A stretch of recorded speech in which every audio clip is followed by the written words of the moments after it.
राधे राधे मित्रों, आइए आज हम बात करते हैं कि राहु यदि किसी की कुंडली के 12वें भाव में बैठा है, यानी कि खर्च भाव में बैठा है, तो राहु किस तरह के परिणाम देगा। देखिए, राहु 12वें घर में बैठा है, खर्च भाव में बैठा है, तो खर्च तो आपका कराएगा, लेकिन इसके साथ के साथ आपको राहु कुछ एक हुनर भी देता है। बचपन से जवानी तक और जवानी से बुढ़ापे तक हम सारी बात करेंगे। बचपन में जब आप छोटे होते हैं तब आप पढ़ाई के समय अपने कुछ ऐसी मित्र मंडली ढूंढ लेते हैं जहां से आप कुछ नया हुनर सीखने की काबिलियत रखते हैं। आप कुछ नई नई चीज़ें सीखने के लिए हमेशा तत्पर रहते हैं, कुछ नया जानने के लिए तैयार रहते हैं, लेकिन उस नए को जानने के चक्कर में आप गलत संगति में ना पड़ जाए। आप जिज्ञासु होते हैं, लेकिन आप उसे जानने के चक्कर में किसी गलत आदत में ड्रिंक करना, सिगरेट पीना या इस तरह की चीज़ें आप अपने साथ धारण कर लेते हैं यदि आपकी संगति अच्छी नहीं होती बचपन में। धीरे धीरे जैसे आप अपने करियर की ओर बढ़ते हैं, आपके मन में बहुत सारे प्रश्न होते हैं। आप अपने मन में अपने बारे में, अपने समाज के बारे में, अपने दोस्तों के बारे में कुछ पहले से ही मन में उत्तर धारण कर लेते हैं। आप पहले से ही सोच लेते हैं कि इस प्रश्न का यह उत्तर होगा, वो व्यक्ति मेरे बारे में ये सोच रहा होगा, मैं उसके बारे में ऐसा सोचता हूँ तो वो मेरे बारे में ऐसा सोचता है, अगर मैं ऐसे नहीं करूँगा तो वैसे हो जाएगा, वैसे नहीं करूँगा तो ऐसे हो जाएगा। इस तरह की चीज़ें हमारे दिमाग में 12वें भाव में बैठकर राहु देता है। राहु एक उलझन पैदा कर देता है, दिमाग में बार बार सोचने, ओवर थिंकिंग जिसको हम बोलते हैं, वो पैदा कर देता है और बार बार सोचने के लिए मजबूर कर देता है कि हमें क्या करना चाहिए, क्या हमारे लिए सही है और क्या हमारे लिए गलत है। इस तरह की चीज़ें हमें सोचने के लिए राहु मजबूर कर देता है और बार बार ओवर थिंकिंग देता है। हम अपने आप ही किसी भी रिश्ते में, किसी भी बातचीत में उनके बिना कहे अपने आप ही मन से उत्तर लगा लेते हैं। जैसे जैसे आप और एक बड़ी अवस्था में पहुंचेंगे, विवाह करेंगे, आप सोचेंगे उसके बाद कि मुझे कुछ एक अचानक से धनी बन जाना है, कुछ अचानक से मुझे प्राप्त कर लेना है, मैं अचानक से एक अमीर व्यक्ति बन जाऊं, और इस चक्कर में कई बार आप अपनी प्रॉपर्टी भी गंवा देते हैं, जो कि आपको नहीं करना है। ये बात बहुत स्पष्ट तौर पे मैं आपको बता दूं, आप जितनी मेहनत करेंगे राहु आपको उतना ही फल देंगे। राहु आपको अचानक धन प्राप्ति देते हैं, लेकिन 12वें भाव में बैठकर राहु आपसे चाहते हैं कि आप मेहनत करें। और एक और चीज़ आपको बता दूं कि राहु ने आपके अंदर वो काबिलियत पैदा कर दी है 12वें भाव में बैठकर कि आप 18 घंटे 20 घंटे भी काम करके थकते नहीं हैं। लोग देखकर हैरान हो जाते हैं कि यार ये बंदा किस मिट्टी का बना हुआ है, जब ये काम करने पर आता है तो कुछ भी कर गुजरता है, बहुत मेहनती बच्चा है। लोग ऐसा सोचना शुरू कर देते हैं। समाज में एक आपकी छवि होती है, सम्मान मिलता है, प्रतिष्ठा होती है, लेकिन आप अपने खुद के व्यवहार के कारण, क्योंकि आप ओवर थिंकिंग करते हैं, कई बार मानसिक रूप से परेशान रहना शुरू कर देते हैं, जो कि आपको नहीं रहना है। और जैसे जैसे आप आगे बढ़ते हैं, आपके अंदर नकारात्मक सोच जन्म ले लेती है। किसी भी चीज़ के लिए आप नकारात्मक सोचना शुरू कर देंगे। अरे कभी ऐसा ना हो, जिसको बोलते हैं ना, इमेजिनेशन करना शुरू कर देते हैं आप काल्पनिक दुनिया में जीना शुरू कर देते हैं। आप सोचते हैं कि अरे अगर ये ऐसा हो गया तो फिर वो ऐसा हो जाएगा, वैसा हो गया तो ये ऐसा हो जाएगा। तो इस तरह की चीज़ें आपके मन में धारण कर लेते हैं और आप लगातार नेगेटिव थिंकिंग अपने अंदर डेवलप करना शुरू कर देते हैं, जो कि आपको नहीं करनी। आपसे हर व्यक्ति, जब भी आप किसी से बातचीत करेंगे, वो व्यक्ति आपको अपने बारे में सब कुछ बताने के लिए तैयार है, बता देता है, आपसे शेयर कर देता है। आपको आध्यात्मिक बनना है, भटकना नहीं है।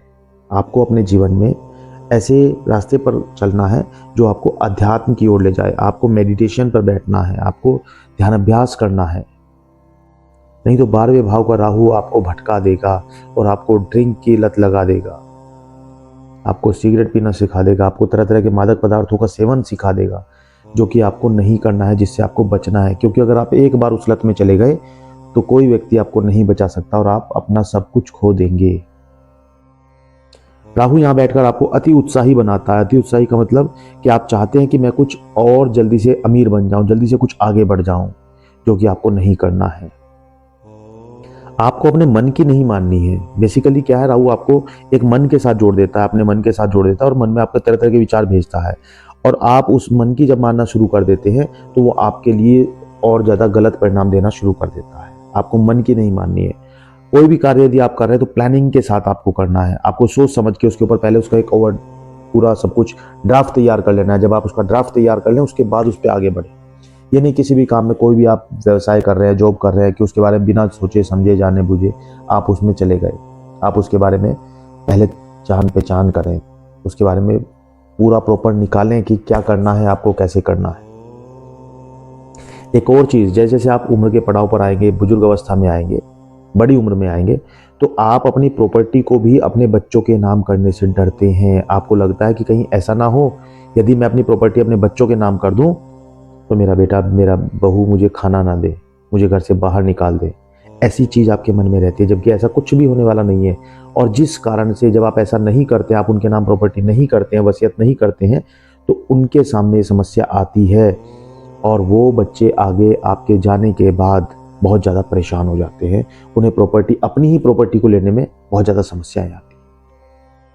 तो आपको अपने आप को संभालना है, समझना है कि मुझे कोई भी गलत कार्य नहीं करना है। कई बार आप ओवर थिंकिंग के कारण तांत्रिक क्रिया में, तंत्र मंत्र में, इन सब चीज़ों में फंस जाते हैं, उलझ जाते हैं। क्योंकि राहु बैठा है 12वें में, आपको बार बार आपका स्वभाव चंचल स्वभाव कर देगा, आपको भ्रमित करता रहेगा, बार बार आपको सोचने पर मजबूर कर देगा कि कुछ आपके साथ गलत होने वाला है। आपको लगेगा, जैसे अगर आप उदाहरण ले लेते हैं कि मान ले जाए आप कहीं जा रहे हैं और आप अकेले हैं, रात का समय है, अंधेरे का समय है, तो आपको लगेगा मेरे पीछे कोई आ रहा है, मुझे कोई फॉलो कर रहा है। बार बार मुड़ के देखेंगे, आप साइड से देखेंगे, आपको लगेगा कोई मुझे फॉलो कर रहा है, कोई मुझे देख रहा है। ऐसा आपको महसूस होता है क्योंकि 12वें घर में राहु बैठा है। वो आपको मजबूर करेगा, बार बार आपको इस तरह की थिंकिंग देगा, आपको बार बार सोचने पर मजबूर कर देगा कि मुझे कहीं ऐसा तो नहीं मेरे पीछे कोई है, कहीं ऐसा तो नहीं मुझे कोई सांप काट लेगा, कहीं ऐसा तो नहीं कि मुझे कोई कुछ कह देगा, कहीं ऐसा तो नहीं कि मेरा कोई नुकसान हो जाएगा, कहीं ऐसा तो नहीं कि मेरे साथ कुछ गलत होने वाला है। ऐसी चीज़ें बार बार बार बार राहु आपको देगा। लेकिन आपको बचने का सिर्फ और सिर्फ एक तरीका है कि आप ध्यान अभ्यास करें, मेडिटेशन करें। मेडिटेशन करने से क्या होगा कि जब आप मेडिटेशन पर बैठेंगे तो ये सारी चीज़ें ऑटोमेटिक, आपकी ओवर थिंकिंग जो है वो कम होनी शुरू हो जाएगी। आप मन की बातें बिल्कुल ना मानें। यदि मन के कहे अनुसार चलेंगे तो निश्चित रूप से राहु आपको यहाँ पर भ्रमित करके आपसे सब कुछ छीन लेगा। और इन सब चीज़ों को ध्यान में रखते हुए जब आप आगे बढ़ेंगे, आपको दिन में सपने दिखने बंद हो जाएंगे। दिन में सपने का मतलब, जो आप बड़ी बड़ी आकांक्षाएं रखते हैं, मन में बड़ी बड़ी चीज़ें सोचते हैं, वो सब चीज़ें बंद हो जाएगी। और जब आप प्लानिंग के साथ काम करेंगे तो निश्चित रूप से आपको सफलता भी मिलेगी। और राहु आपको यहाँ पर बहुत कुछ दे जाएगा। राहु आपके खर्चे कम करा देगा, राहु आपको वो सब कुछ देगा जो आप चाहते हैं, क्योंकि आप मेहनती बहुत हैं। आपको पता होना चाहिए कि आप क्या कर सकते हैं। आप मेहनती तो हैं, लेकिन आपको खुद के ऊपर भरोसा नहीं है कि आप क्या कर गुजरेंगे। जबकि मैंने आपको पहले भी बताया, वीडियो की शुरुआत में भी बताया है कि आप 12 से 18-20 घंटे तक भी काम लगातार करने की हिम्मत रखते हैं, कुछ भी कर गुजरने के लिए तैयार हैं। लेकिन आपको खुद के ऊपर भरोसा नहीं है। वो भरोसा आपको अपने अंदर कायम रखना है और निश्चित रूप से आप सफलता को प्राप्त कर लेते हैं।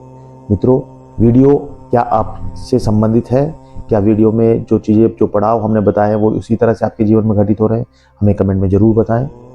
हो सकता है कुछ लोगों को मेरी बात बुरी लगे, वो भी हमें कमेंट में ज़रूर बताएं। यदि अच्छी लगे तो भी हमें कमेंट में बताएं। आपके कमेंट हमेशा ही स्वागत योग्य है। और यदि आपने चैनल को अभी तक सब्सक्राइब नहीं किया है, बेल आइकन को प्रेस करें, सब्सक्राइब करें, वीडियो को ज़्यादा से ज़्यादा लाइक करें, शेयर करें और अपना प्यार हमें दें। राधे राधे, धन्यवाद।